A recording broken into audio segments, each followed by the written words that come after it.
hospital, en la vida diaria, se recetan como pan caliente, como quien dice. Pero para hablar de los medicamentos del tracto gastrointestinal, debes de conocer bien este esquemita, que es muy bonito, que nos hace referencia a cómo tenemos ácido gástrico en el estómago, ¿no? Tú sabes que el ácido gástrico del estómago es ácido clorhídrico, HCl, y mientras más ácido haya, el pH es más bajo. Y este ácido es importante para degradar los alimentos. Pero, ¿cuándo se produce este ácido? Cuando el sistema nervioso parasimpático se activa. Porque recuerda que el sistema nervioso parasimpático es mi sistema de reposo, descanso. Entonces, yo como cuando estoy en reposo, estoy tranquilo. En cambio, el simpático acá está inhibido, porque el simpático no le gusta estar en reposo. El simpático lo que hace es activa mi cuerpo para un estado de lucha o huida. Entonces, el parasimpático, mediante su neurotransmisor acetilcolina, activa las células parietales que producen el ácido clorhídrico. Luego, también el nervio vago, que no se ve acá, pero el nervio vago también estimula directamente a la célula parietal para producir ácido clorhídrico. También hay otras células, como por ejemplo la célula G, la célula D, la célula enterocromafin-like, la SL y la célula D. Particularmente la célula enterocromafin y la célula G estimulan a la célula parietal para producir más ácido. Entonces mira cómo la célula parietal recibe muchos estímulos del nervio vago, del enterocromafin y de la célula G para producir ácido. La célula enterocromafin lo hace a través de la histamina y la célula G lo hace sintetizando gastrina, y esa gastrina estimula directamente a la célula parietal y a la célula cromafin para producir más histamina. Entonces es como una cascada. ¿Ok? ¿Qué es la célula D? La célula D es aquello que detiene a este sistema. O sea, tu parasimpático ya activó todo esto. Ya tienes ácido en el estómago y estás consumiendo alimentos, lo estás degradando. Pero luego tiene que venir una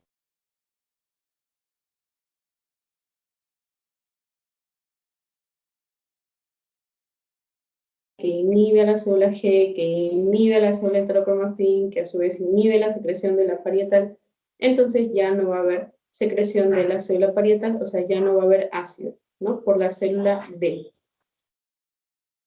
¿Cómo se secreta el ácido? Acá tienes un pequeño esquema, ¿no? Acá estás viendo la acetilcolina actuando en el receptor M3, activa toda una cascada, la histamina igual, de la célula enterocromafin, y la gastrina de la célula G.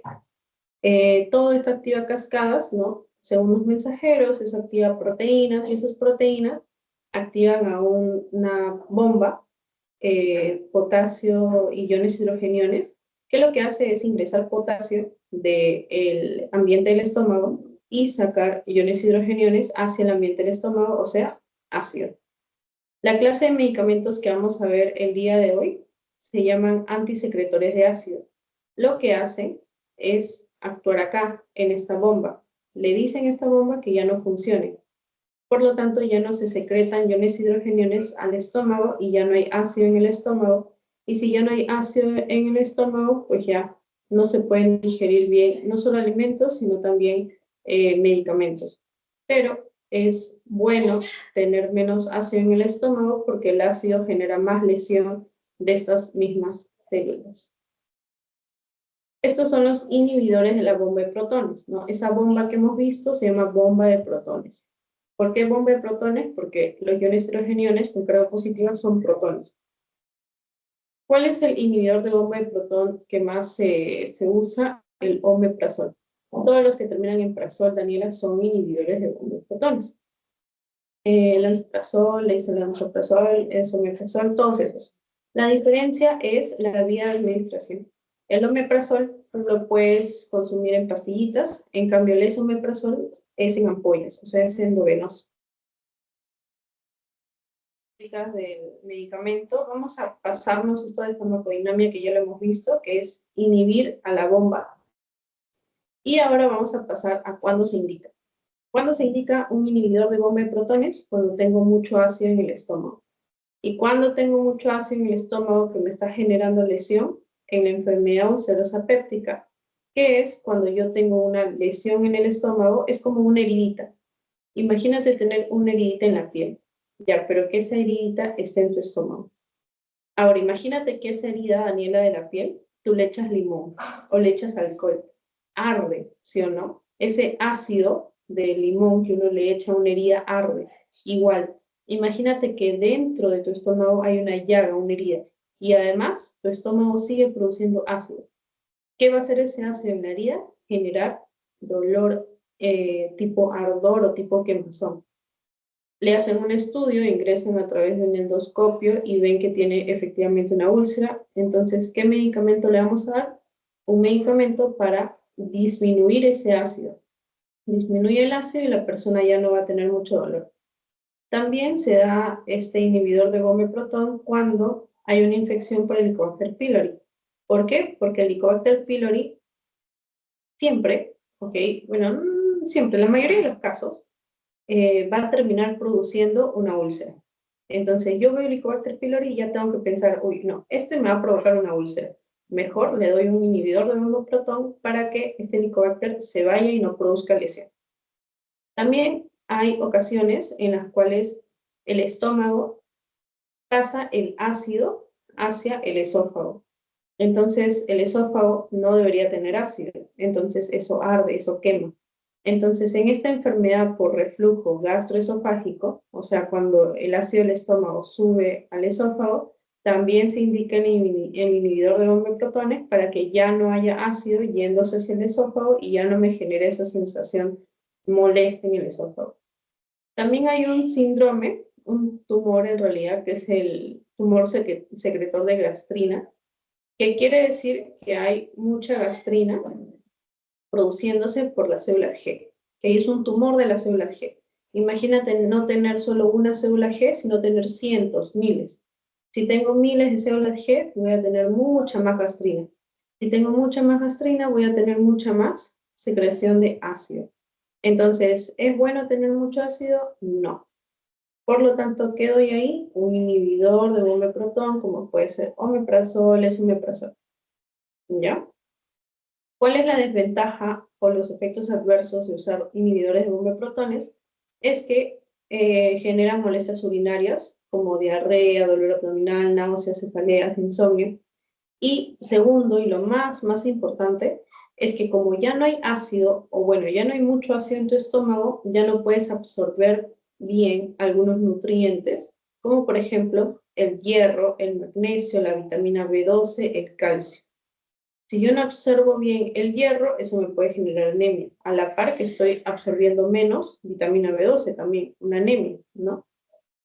Ya, a su vez, como ves acá, la disminución del ácido genera una mayor supervivencia de bacterias, por lo tanto, tengo mayor predisposición a infección por Clostridium difficile, que es una bacteria que en condiciones normales está en nuestro tracto gastrointestinal, pero no produce mucha lesión. ¿Okay? Es asintomático. Pero ante este inhibidor de Gome-Protones, esta bacteria como que dice, uy, acá yo puedo proliferar sin control porque no hay nada de ácido.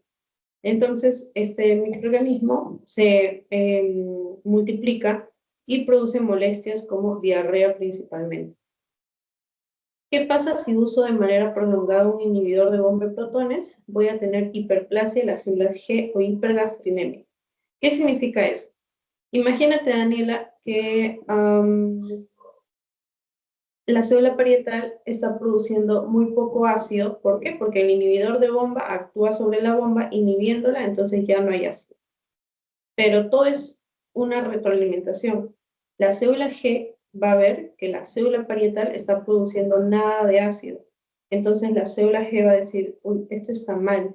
Entonces voy a tratar de estimular más, o sea, mandarle más gastrina a la célula parietal para que produzca lo que debe producir, que es el ácido, ¿no? Entonces la célula G aumenta su secreción y a la vez que aumenta su secreción, aumenta en cantidad, o sea, prolifera la célula G. A eso se le llama hipergastrinemia, mucha gastrina que está estimulando mucho la célula parietal cuando ésta no está produciendo inhibidores de Gome-Protones. Acá algunas notas acerca de los inhibidores de Gome-Protones es que cuando ingresa la pastillita al esófago, al estómago, está inactivo. Cuando se pasa la sangre y luego cuando llega a la célula parietal, recién el medicamento, recién el esomeprazol, el omeprazol se activan. Acerca de la farmacocinética, bueno, es más de bioquímica, pero se debe consumir la pastillita 30 a 1 hora antes de la comida. ¿Por qué? Porque imagínate que yo consumo alimentos ahorita, el ácido actúa, y que luego le doy la pastilla. No tendría sentido porque ya el ácido está actuando sobre la comida. Entonces yo doy la pastilla antes de la comida para que disminuya la producción de ácido cuando se va a realizar la digestión de los alimentos. ¿Ok? Por eso dice acá 30 a 1 hora antes de la comida.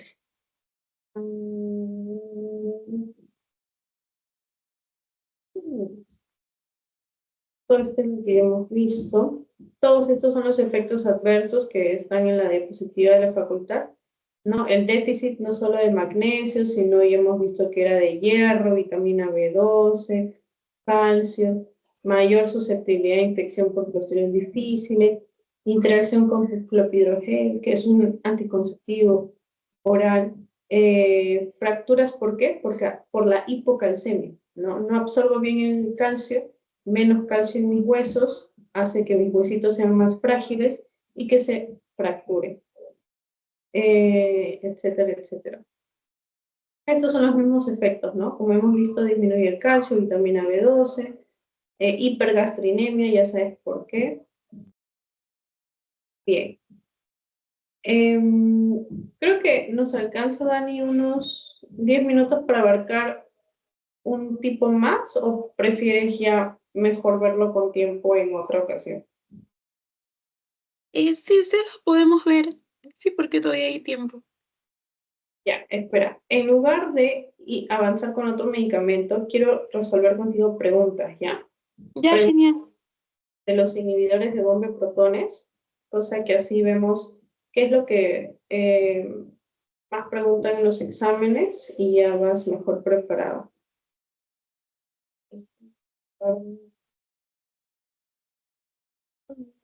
No, creo que no tengo preguntas. Ah, ya creo que deben estar en gastro.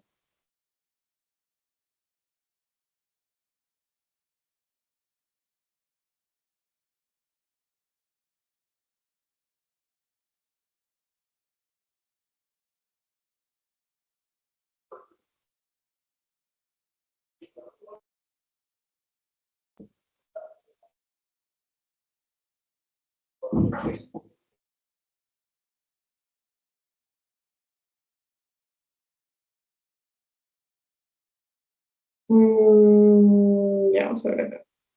Por acá habrá una pregunta de IBP. Ya, mira, por ejemplo, acá esta es una pregunta, dice, los fármacos de elección ante cualquier úlcera son, obviamente, los IBP, ¿no?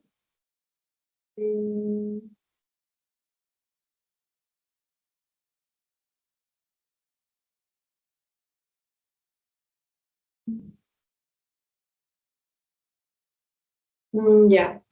¿Cuál de las siguientes terapias no está indicada para Helicobacter pylori? Bueno, para Helicobacter pylori, como ya te dije, primero que le doy, omeprazol. ¿Para qué? Para evitar que ese microorganismo me produzca una úlcera y que esa úlcera se lesione mucho por el ácido. Entonces le doy su omeprazol. Pero además le tengo que dar antibióticos que sirvan contra ese bacilo gram negativo que es el Helicobacter pylori. Le puedo dar amoxicilina y claritromicina, metronidazol, amoxicilina. Bueno, los antibacterianos lo vamos a ver más adelante, pero son algunas combinaciones. La única combinación que no se acepta es esta de acá, omeprazol y metronidazol 2 semanas. Lo que se hace con el Helicobacter pylori es darle mínimo 2 antibióticos. Por eso ves acá amoxiclaritro, metronidazol, amoxi, tetraciclinas y metronidazol. O sea, si yo le doy un inhibidor de bomba de protones y le doy un solo antibiótico, no le va a hacer ni cosquillas al Helicobacter pylori.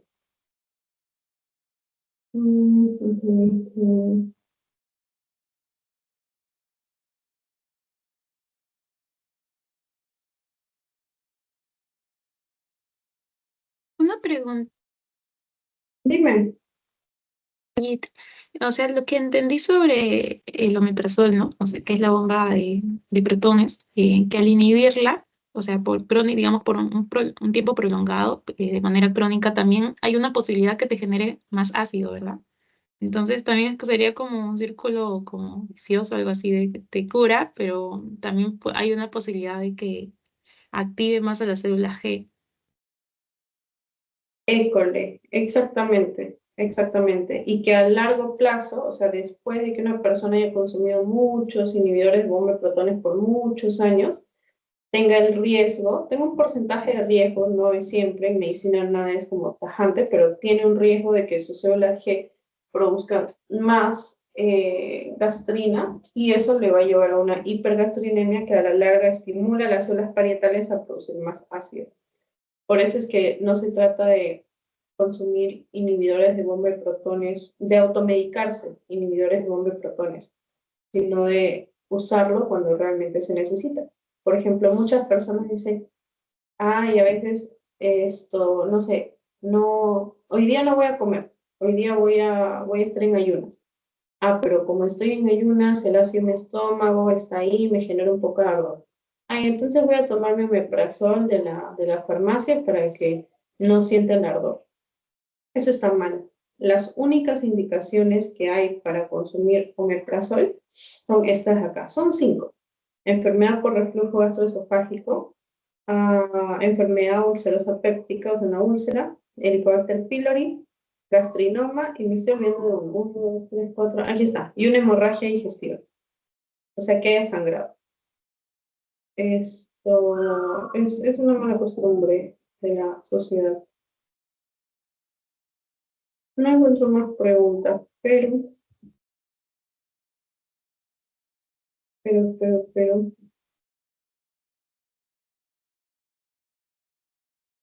ya. Entonces, brevemente, Dani, vamos a ver otro más, que son los antihistamínicos.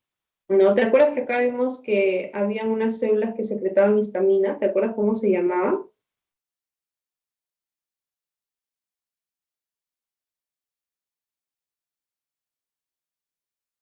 Te doy una pista. Sus siglas son SL. Allá de enterocromafil-like, o tipo Exactamente. enterocrom. Exactamente. Entonces, si yo inhibo estas células enterocromafines, disminuyo la estimulación de la secreción de ácido clorhídrico por parte de las células parietales. Entonces, ese es otro mecanismo para disminuir la secreción ¿cómo se llama esto? De ácido. Además de ello, el antagonista o este inhibidor antihistamínico lo que hace es actuar sobre el receptor, que es este de acá. Este receptor que hemos visto de la histamina que está en la célula parietal, actúa directamente sobre ese receptor y lo inhibe. O sea, por más histamina que llegue a ese receptor para producir ácido, no va a actuar sobre el receptor porque está inhibido. Entonces, ¿cuáles son esos medicamentos? Todos los que terminan en tidina. Cimetidina, nisatidina. Bueno, la más usada es la cimetidina, la más barata en el Perú. Entonces, inhibidor competitivo del receptor H2 de la célula parietal, igual, menos ácido. ¿Cuándo se indica? Igual, cuando hay reflujo gastroesofágico, cuando hay enfermedad ulcerosa, cuando hay síndrome de Zollinger-Ellison.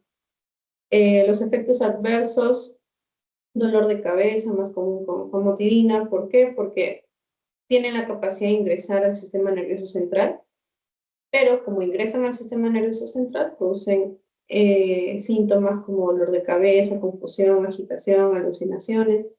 En el corazón producen bradicardia, hipotensión. Algo muy curioso con la simetrina es que se unen los receptores androgénicos. Por lo tanto, si se unen esos receptores, las hormonas androgénicas no van a tener cómo viajar a través de la sangre. Los receptores son como, estos receptores que están en sangre son como buses que transportan las hormonas andrógenas. Entonces, si ese bus está lleno o ese bus está inhibido por la simetrina, entonces ahora la hormona ya no tiene cómo llegar a su sitio de acción, ¿no? Por eso es que en los varones que consumen simetrina van a tener impotencia sexual, pérdida de cabello, disminuye la libido, todo lo que tiene que ver con disminución de los andrógenos, ¿no? La hormona masculina. No se puede usar simetrina en el embarazo porque la simetrina, así como cruza la barrera hematoencefálica y llega al sistema nervioso central, también cruza la placenta y llega al feto y causa lesiones, ¿no? Por eso no se usa en el embarazo. Mejor se usa la ranitidina, que no cruza la barrera placentaria. La farmacocinética se administra igual 1 hora antes de las comidas.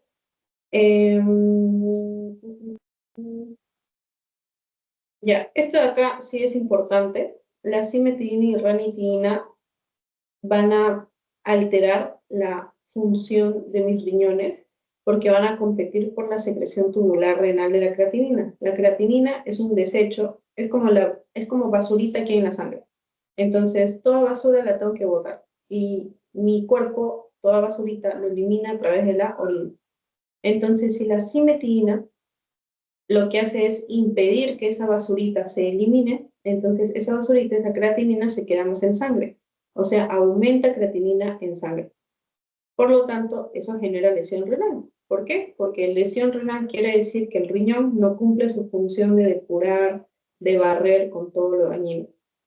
Entonces, hay que tener cuidado. Si un paciente ya tiene una lesión renal, pues no le voy a dar simetrina o ranitidina porque va a empeorar la función renal. Bien, Dani. Entonces, eso sería todo por el día de hoy. Y no te preocupes, no,